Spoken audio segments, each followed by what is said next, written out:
अस्सलाम वालेकुम नाजरीन, मैं हूं जाम सलमान और आप देख रहे हैं लाइव ग्लोबल टीवी। नाजरीन, पाकिस्तान तहरीक इंसाफ और इमरान खान की हमशेरा उज़्मा खान की जानिब से दायर की गई जो तौहीन अदालत की दरख्वास्त को सुप्रीम कोर्ट ने बाकायदा समाअत के लिए 16 सितंबर को मुकर्रर कर दिया है। इस दरख्वास्त में वज़ीर आज़म शहबाज शरीफ और दीगर फरीक बनाए गए हैं। सबसे अहम बात यह है कि बेंच तब्दील नहीं हुआ बल्कि वही पुराना बेंच है। अदालत की जानिब से बनाया गया तौहीन अदालत मुअत्तद मुकदमात ज़ेर अल्तवा होने की वजह से मरकजी मुकदमात के साथ 16 सितंबर को इसकी समाअत की जाएगी। दूसरी जानिब हुकूमत का मौक़िफ़ भी सामने आया है। राना सनाउल्लाह ने एक निजी टीवी शो में गुफ्तगू करते हुए कहा है कि इमरान खान को शिफा हॉस्पिटल मुंतकिल किया जा रहा था, लेकिन इंटेलिजेंस रिपोर्ट के मुताबिक सिक्योरिटी खुदशात और अमन व अमान की सूरत हाल पेश नज़र उनका रास्ता मोड़ दिया गया।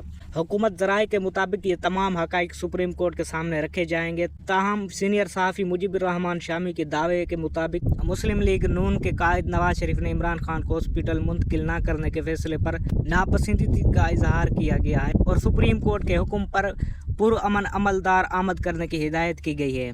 नाज़रीन, तहरीक इंसाफ ने जो 27 सितंबर का लॉन्ग मार्च और एहतजाज का ऐलान कर रखा है, लेकिन सियासी हलकों में ये गुफ्तगू जारी है कि 27 सितंबर से पहले ही कोई बड़ा सियासी फैसला या पेशरफ्त हो सकती है।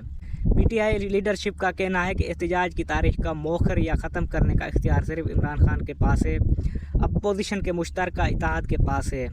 अपोजिशन पार्टियां मौलाना फजल रहमान को भी इस एहतजाज में शामिल करने की कोशिश कर रही हैं। नाज़रीन, क्या 16 सितंबर को सुप्रीम कोर्ट की समाअत में हुकूमत के खिलाफ कोई बड़ा कदम उठाया जाएगा या 27 सितंबर से पहले इमरान खान के हवाले से मामलात में कोई बड़ी तब्दीली आएगी?